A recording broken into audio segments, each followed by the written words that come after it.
It has been said that the gaze changes everything. It's just not seen, because you're looking with someone else's gaze. When you look with your own gaze, there is no credit in what you see, because you are so imbued with the vision of others. And this borrowed vision of others is what is passed on to others. Any society, or even any body, is gravitational, where there is no center, but rather a collaborative association, for the perpetuation of the body formed by the set.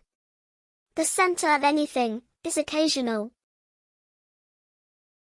Things come together by similarities, and the center happens naturally and randomly.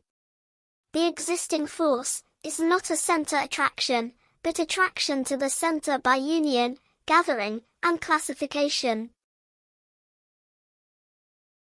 The attempt to explain the force of the center is by placing the reference in the center, when this center does not exist, by principle, but rather by chance and pressure from the set that forms the body.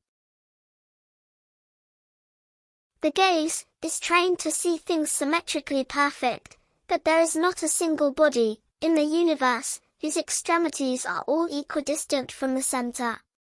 The center that attracts, therefore, does not exist. The being that understands this key is liberated. One of the ways silence imposes itself is by understanding the interest of conversations. The interesting becomes empty by understanding the uselessness of extravasating insertions. Speaking with some sense is extremely rare and, gradually, also becomes unnecessary. Monologues, dialogues, and lectures, when honestly investigated, prove to be useless to the being, and only corroborate the mechanisms necessary to maintain what does not exist. The divider is the silence that neither needs, nor can be domesticated, because it is the only thing that delivers the real. Below the line is the noise of unreality that useless conversations bring. The being fears the shadow, because it knows that the being is the shadow that hides in the one that the being believes it is.